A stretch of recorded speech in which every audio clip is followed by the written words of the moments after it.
안녕하세요. 라움세무에게 김현주 세무사입니다. 오늘은 돈 잘 버는 사장님이라면 반드시 고민해야 할 법인 전환 타이밍에 대해 말씀드리겠습니다. 특히 매년 수천만 원의 세금을 내면서도 괜히 복잡해질까봐 무서워서 미뤄오셨던 분들 꼭 끝까지 보셔야 할 영상입니다. 최근에 저희가 만난 대표님은 연매출이 10억은 이미 넘었고요. 세금만 매년 수천만 원을 내고 계셨습니다. 그런데 여전히 개인 사업자더라고요. 그래서 상담하면서 이유를 들어보니까 이유가 딱 두 가지였어요. 법인 전환 방법을 몰라서 세금이 줄어든다는 얘긴 들었지만 괜히 복잡해질까봐 정리하면 몰라서 두려워서 안 하신 거죠. 그 결과 열심히 번 돈이 매년 국세청으로 흘러가고 있었습니다. 저희가 법인 전환 상담을 할 때는 세금만 따지는 건 아니고요. 한 세 가지 정도를 따지는데요. 첫 번째는 개인 사업자보다 세금이 확실히 줄어드는지를 따집니다. 법인 전환은 결국에 세금 때문에 고민하시는 거잖아요. 이 때문에 부가가치세, 종합소득세, 법인세를 같이 고려했을 때 세금이 줄어드는지를 봐야 하는데요. 일단 개인 사업자로서 내는 소득세와 법인으로 전환했을 때의 법인세, 법인에서 받는 소득에 대한 소득세를 합했을 때를 고려하셔야 합니다. 법인세랑 소득세를 합한 게 개인 사업자로서 낼 때의 소득세보다 적으면 세금 측면에서는 법인이 유리한 거고요. 이건 숫자로 바로 확인되니까 판단이 사실 굉장히 쉽습니다. 추가로 법인은 신용카드 발행 세액공제를 못 받는데요. 이미 매출 10억이 넘는 사업자는 원래 공제가 안 되기 때문에 크게 상관은 없습니다. 두 번째로 저희가 고려하는 건 내가 법인을 관리할 준비가 돼 있냐입니다. 법인은 개인하고는 완전히 다른 인격체라서 설립과 동시에 출생신고 같은 걸 하는데요. 사업장 이전이나 대표이사 주소 변경, 업종 추가 같은 일들이 생기면 출생신고를 하고 나서는 주민등록 등본 같은 걸 기재하잖아요. 법인은 등기부등본에 이런 걸 기재하게 되는데 등기부등본을 전부 수정해야 하고 그때마다 법무사 비용도 들어갑니다. 또 개인 사업자일 때는 통장을 별도로 관리하는 일은 없습니다. 성실신고 사업자가 아니면 통장 관리에 크게 신경을 안 쓰셔도 되는데 법인은 입출금 하나하나까지 전부 다 매칭을 시켜야 됩니다. 그러니까 기존에 안 하던 업무가 크게 늘어나서 불편하게 느끼실 수 있어요. 세금 신고 일정도 좀 많아지는데요.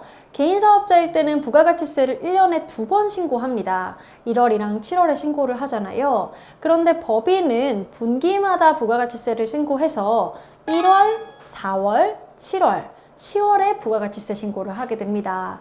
그리고 법인세 신고는 이때까지 안 해봤었는데 3월에 법인세 신고를 하고 8월에 법인세 중간예납 신고라는 걸 하게 되고요. 2월에 직장인들처럼 연말정산을 합니다. 그리고 이 연말정산하는 소득 말고 다른 소득이 있을 경우에 기존에 하던 것처럼 5월에 종합소득세 신고를 하고요. 11월에도 종합소득세 중간예납을 하게 됩니다. 이렇게 세금 신고 일정에 쉴 틈이 없습니다. 그러니까 꾸준히 관리할 의지가 있어야만 법인으로 유지할 수가 있는데요. 그런데 이걸 잘만 해내면 엑싯은 물론이고 가업 승계, 투자 유치, 정책자금, 지원금, 입찰 이런 부분에서 개인 사업자보다 훨씬 유리한 점이 많아집니다. 저희가 세 번째로 고려하는 부분은 급하게 돈을 가져갈 필요가 없는지입니다. 대표님들이 법인 사업자가 되면 제일 많이 물어보시는 게 돈입니다. 법인에서 번 돈을 어떻게 내 돈으로 가져오냐는 건데요.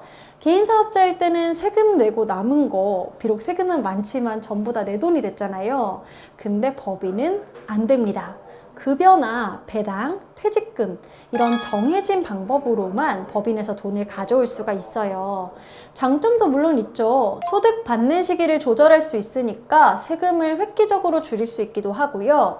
건강보험 지역가입자에서 직장가입자로 바뀌면서 건강보험료도 꽤 줄어들게 됩니다. 하지만 급하게 목돈이 필요하다면 지금 당장 법인 전환은 고려하지 않으시는 게 좋습니다. 반대로 나는 돈을 천천히 모아뒀다가 7년에서 10년 뒤에 한 번에 가져와 보겠다 이런 계획이 있으시다면 오히려 법인이 현금 흐름 측면에서 유리합니다. 저희 라움세무에게는 이런 법인 소득을 개인화하는 전략을 전문적으로 같이 짜드리고 있습니다. 지금까지 제가 말씀드린 이 세 가지 사항에 대해서 별로 마음에 걸리는 게 없으시다면 지금이 바로 법인 전환 타이밍입니다. 실제 저희 고객의 사례를 말씀드리려고 하는데요. 저희랑 기장을 시작하면서 최근 5년간 종합소득세 신고서를 검토를 해봤습니다.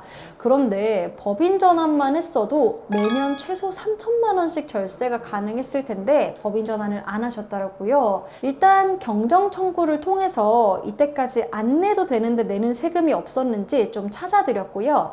두 번째로는 법인 전환 시뮬레이션을 해봤습니다. 법인 전환 시뮬레이션을 해보니까 세금 측면에서 훨씬 유리하다고 판단해서 저희가 대표님들께 법인 전환을 제안했고요. 대표님께서도 이렇게 법인 전환 시뮬레이션을 해본 것들을 보시고 그 다음에 저희가 말씀드린 고려사항을 생각해 보시더니 법인 전환을 해보고 싶다고 말씀하셨습니다. 지금까지 몰라서 못하셨다고요. 저희는 정관 세팅과 법인에서 돈을 빼갈 수 있는 급여, 배당, 퇴직금 설계까지 같이 진행해 드릴 예정이고요.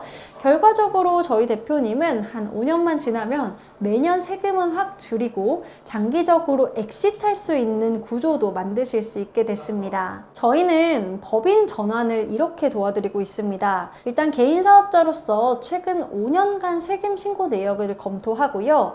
더 낸 세금이 있으면 경정 청구부터 진행합니다. 이후 세금 측면에서 법인 전환을 하는 게 유리한지 불리한지 좀 따져보고요.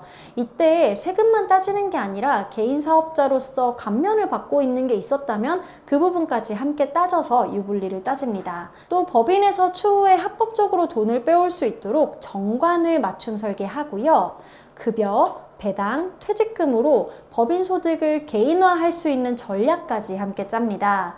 사실 법인 전환은 복잡한 게 맞습니다. 그런데 저희가 감정평가사한테 영업권 평가도 맡기고 법무사에게 등기도 맡기고 이런 사업자 등록까지 원스톱으로 진행하기 때문에 번거로움은 많이 덜 수 있습니다. 대표님께서 준비하실 건 단 하나, 내 사업을 더 크게 단단하게 키우겠다는 의지뿐입니다. 대표님, 사업은 잘 되는데 세금은 줄이지 못하고 있다면 지금이 법인 전환 타이밍인지 확인해 보셔야 하지 않을까요? 영상 하단 링크로 상담 신청하시고 라움세무에게에서 그 해답을 찾으시기 바랍니다. 저희는 9월부터 주주와 함께 법인 전환센터를 오픈합니다. 저는 라움세무에게 김현주 세무사입니다. 고맙습니다.